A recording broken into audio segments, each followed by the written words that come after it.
নমস্কার বন্ধুরা, পিঙ্কি ভিলেজ কিচেনে আপনাদের সবাইকে জানাই অনেকখানি স্বাগত। আশা করি আপনারা সবাই সুস্থ আছেন ও ভালো আছেন। বন্ধুরা, আজকে একদম সহজ নাস্তার রেসিপি কিন্তু শেয়ার করতে চলেছি। মাখা বেলার ঝামেলা ছাড়া খুব সহজে এই নাস্তার রেসিপিটা আপনারা বাড়িতে খুব সহজে কিন্তু বানিয়ে নিতে পারবেন। বাচ্চাদের স্কুলের টিফিনে বলো বা অফিসের টিফিনে বলো, যেখানে খুশি আপনারা বানিয়ে দিতে পারেন বা বিকেলে নাস্তা হিসেবে আপনারা বানিয়ে খেতে পারেন। খুব সহজভাবে কিন্তু আজকে শেয়ার করছি। আপনারা প্রথম থেকে শেষ পর্যন্ত পুরো রেসিপিটি দেখতে থাকুন। আশা করছি এই রেসিপিটি আপনাদের ভীষণ ভীষণ ভালো লাগবে। বন্ধুরা, আজকের এই নাস্তা রেসিপিটি বানানোর জন্য এখানে নিয়েছি দেখো বাঁধাকপি সরু সরু পিস করে কেটে নিয়েছি, ক্যাপসিকাম নিয়েছি, পেঁয়াজ নিয়েছি, পেঁয়াজ কলি নিয়েছি, টমেটো নিয়েছি, গাজর নিয়েছি, এখানে নিয়েছি মটরশুঁটি, আর এখানে ধনেপাতা, গ্রেট করা আদা, রসুন, দুটো কাঁচা লঙ্কা কেটে নিয়েছি। গ্যাসটা জ্বালিয়ে কড়া বসিয়ে নিয়েছি। কড়ার মধ্যে দিয়ে দিচ্ছি প্রথমে সাদা তেল,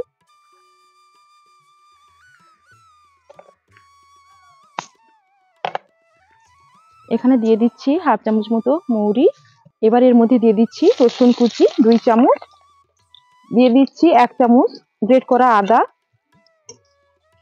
এইভাবে খুন্তি দিয়ে একটুখানি নাড়িয়ে ভেজে নিচ্ছি।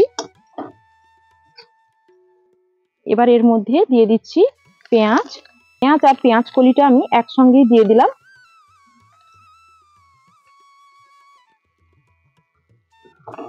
এবার নাড়িয়ে পেঁয়াজ কলি আর পেঁয়াজ একসঙ্গে ভেজে নিচ্ছি। এরই মধ্যে অল্প একটুখানি লবণ দিয়ে দিচ্ছি। এবার দিয়ে দিচ্ছি হাফ বাটি পরিমাণে কড়াইশুঁটি।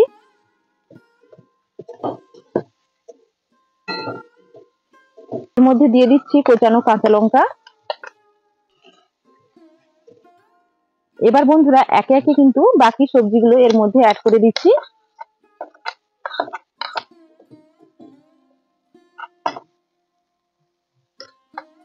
আপনারা অবশ্যই কিন্তু খেয়াল করেছেন যে আজকে যেসব আমি সবজিগুলো কেটে নিয়েছি সেগুলো লম্বা লম্বা সরু সরু ফালি করে কিন্তু কেটে নিয়েছি। এইভাবে এই নাস্তাটার জন্য সবজিটা কেটে নিলে কিন্তু খুবই ভালো হবে। এবার একসঙ্গে নেড়ে চেড়ে আমি কিন্তু কষে নিচ্ছি। এর মধ্যে এখন দিয়ে দিচ্ছি পরিমাণ মতো লবণ।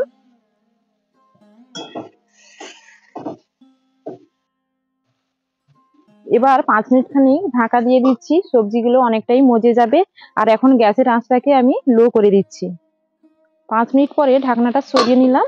দেখুন সবজিটা কিন্তু অনেকখানি মজে গেছে। এবার আমি এর মধ্যে দিয়ে দিচ্ছি এখানে কোচানো ধনেপাতা কিছুটা। এর মধ্যে এখন দিয়ে দিচ্ছি 1 চামচের মতো গোলমরিচের গুঁড়ো। আর এখানে দিয়ে দিচ্ছি এই বাটিটার মধ্যে 3 চামচ, এই চামচে এখানে টমেটো সস আছে, এর মধ্যে দিয়ে দেব। এবার আমি এর মধ্যে দিয়ে দিচ্ছি এই ঢাকনাটা মেপে 2 ঢাকনা এখানে ডার্ক সস দিয়ে দিলাম।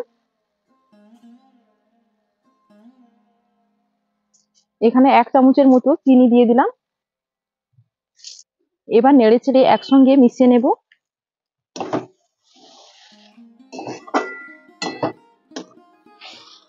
এই নাস্তাটার জন্য কিন্তু আমরা একদম রেডি হয়ে গেছি।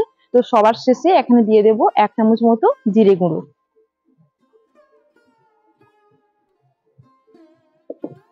এবার এই জিরে গুঁড়োটা দিয়ে ভালো করে এভাবে মিশিয়ে নেব। আর এখন গ্যাসের আঁচটা বন্ধ করে দেব। এবার দেখুন এখানে আমি 1 কাপ ময়দা নিয়েছি। এবার এখানে একটা কাঁচের বাউল নিয়েছি, এই বাউলের মধ্যে দিয়ে দিচ্ছি। এখন আমি একটা ব্যাটার তৈরি করে নেব।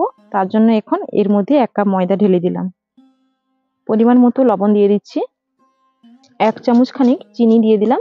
প্রথমে একটা হ্যান্ড বিটার দিয়ে শুকনো উপকরণটাকে আগে আমি মাখিয়ে নেব। এবার এখানে অল্প অল্প জল দিয়ে একটা ব্যাটার আমি তৈরি করে নেব। একসঙ্গে পুরো জলটা দিতে যাবেন না, অল্প অল্প জল দিয়ে ব্যাটারটাকে রেডি করে নেবেন। দেখুন বন্ধুরা, ব্যাটারটা কিন্তু এভাবে আমি রেডি করে নিয়েছি। আপনাদেরকে দেখিয়ে দিচ্ছি। এই যে দেখুন, এইভাবে চামচের গায়ে লেগে আছে। ব্যাটার কিন্তু এইভাবে রেডি হবে। যেভাবে আমরা সরু চকলি পিঠে বানিয়ে থাকি, ব্যাটার রেডি করি, ঠিক সেইভাবে কিন্তু রেডি করে নিতে হবে। এবার দেখুন গ্যাসে একটা ফ্রাই প্যান বসিয়ে নিয়েছি। এই প্যানের মধ্যে এখন তেল ব্রাশ করে নিচ্ছি, হালকা করে ব্রাশ করে নেব। এবার এখান থেকে এই ছোট্ট বাটিতে করে হাফ বাটি আমি ব্যাটার নিয়ে নিচ্ছি। এই ফ্রাই প্যানের মধ্যে আমি ঢেলে দিলাম। এবার চারদিকটা এইভাবে কিন্তু ঘুরিয়ে নিতে হবে। একটা রুটির মতো করে বানিয়ে নিলাম।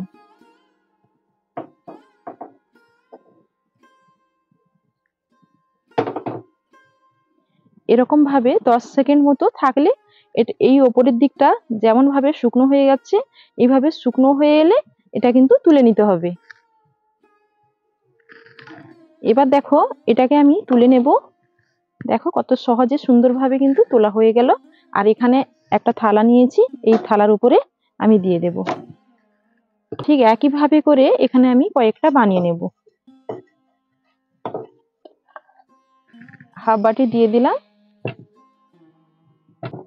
দিয়ে চারদিকটা এভাবে সুন্দর করে ঘুরিয়ে নেব।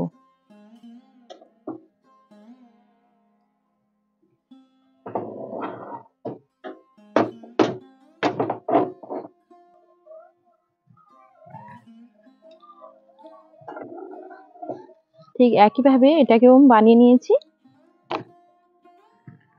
বেশ অনেকগুলোই হয়েছে 1 কাপ ময়দা দিয়ে, আর খুব সহজে কিন্তু বানানো হয়ে গেল। এবার আপনাদেরকে দেখাই এটা নাস্তার শেপ কিভাবে দেয়া যায়, তাহলে আপনারা দেখতে থাকুন। এবার দেখুন এখানে এই কাঠের চাকতিটার উপরে অল্প সামান্য পরিমাণে ময়দার গুঁড়ো আমি ছড়িয়ে নিলাম, দিয়ে হাত দিয়ে বেশ সুন্দর করে ঘষে নিলাম। এবার এখান থেকে একটা রুটি আমি নিয়ে নিলাম। আর রুটিগুলো বন্ধুরা দেখুন কতটা পাতলা হয়েছে, খুব সুন্দরভাবে কিন্তু রুটিগুলো তৈরি হয়ে গেছে। এবার এই রুটিটা এই গুঁড়োর উপরে এভাবে করে বসিয়ে নিলাম। দেখুন এভাবে বসিয়ে নিলাম। এবার যে পুর আমি রেডি করেছিলাম ভেজিটেবলস পুর, সেটা কিন্তু এর উপরে এখন দিয়ে দেব। এখানে পুর দিয়ে দিলাম, ঠিক এভাবে একটু লম্বা শেপ করে দিয়ে দেব।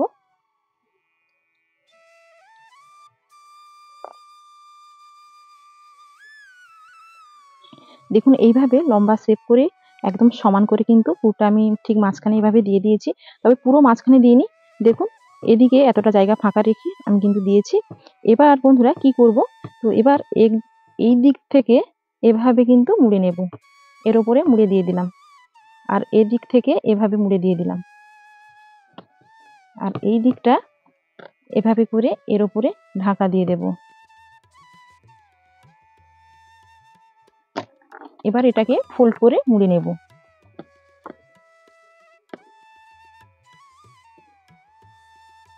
এভাবে ফোল্ড করে মুড়ে নিতে হবে। ব্যাস এভাবে ফোল্ড করে মুড়ে নিলেই আমাদের এই নাস্তাটা কিন্তু রেডি হয়ে গেল।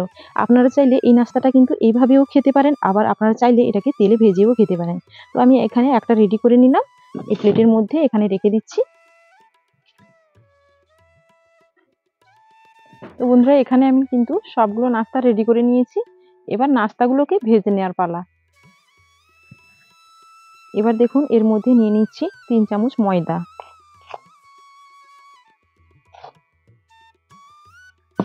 হাফ চামচ দিয়ে দিচ্ছি কালো জিরে, 1 চামচ সাদা তেল, 1 চিমটি পরিমাণে লবণ। এবার একসঙ্গে গুলে নিলাম, আর অল্প জল দিয়ে একটা ব্যাটার কিন্তু আমি রেডি করে নেব। এটা খুব বেশি ঘন হবে না, আবার খুব বেশি পাতলাও হবে না, এইভাবে কিন্তু রেডি করে নিতে হবে। দেখুন ব্যাটারটা কিন্তু আমি এভাবে রেডি করে নিয়েছি। এবার গ্যাসটা জ্বেলে ফ্রাই প্যানটা আবার বসিয়ে নিয়েছি, এর মধ্যে দিয়ে দিচ্ছি সাদা তেল। এবার বন্ধুরা দেখুন এদিকে তেলটাও গরম হয়ে গেছে, আর এই যে গোলাটা আমি রেডি করে নিয়েছিলাম এই গোলার মধ্যে এই নাস্তাটাকে এভাবে দিয়ে দিলাম, দিয়ে চারদিকটা বেশ সুন্দর করে ব্যাটার দিয়ে দেব। এভাবে দেখুন এইভাবে ব্যাটারটা লাগিয়ে নিলাম। এবার গরম তেলের মধ্যে দিয়ে দেব।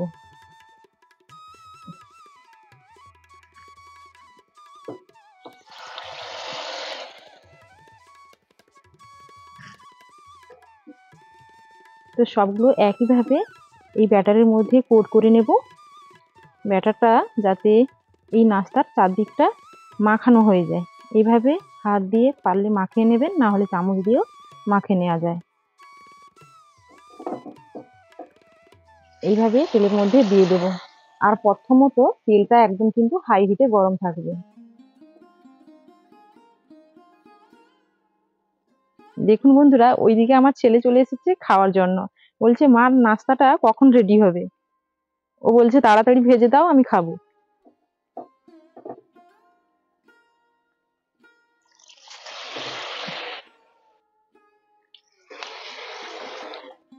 এবার এর ওপরে এভাবে গরম তেলটা দিয়ে দিতে হবে। এভাবে গরম তেল দিয়ে দিলে উপরের দিকটাও তাড়াতাড়ি ভাজা হয়ে যাবে। দেখুন কিভাবে ফুলে উঠছে। এবার এখন আমি এগুলোকে উল্টে দিচ্ছি। এইভাবে প্রত্যেকটাকে উল্টে নিতে হবে। বন্ধুরা, এগুলোকে এভাবে উল্টে পাল্টে কিন্তু লাল বাদামি করে কিন্তু ভেজে নিতে হবে। আর প্রথমে গ্যাসের ফ্লেমটা হাইতে করে রাখবে, তারপরে গ্যাসের ফ্লেমটা লো টু মিডিয়ামের মাঝামাঝি রেখে বেশ কিছুক্ষণ সময় নিয়ে এগুলোকে মুচমুচে করে কিন্তু ভেজে নিতে হবে। দেখুন বন্ধুরা, এগুলোকে এভাবে লাল করে ভেজে নিয়েছি। দেখুন আর কতটা ফুলে উঠেছে দেখুন। এই যে কতটা লোভনীয় স্বাদেরও দেখতে হয়েছে। এখন আমি এগুলোকে তুলে নেব তেলটা ঝরিয়ে।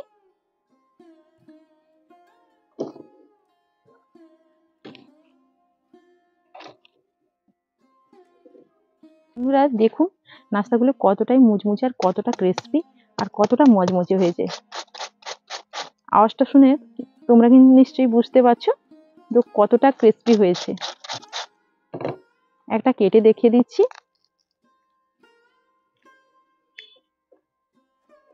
দেখো ভেতরে পুরে কিন্তু একদম ভরা আছে। কতটা লোভনীয় স্বাদে তৈরি হয়ে গেছে আমাদের এই নাস্তা।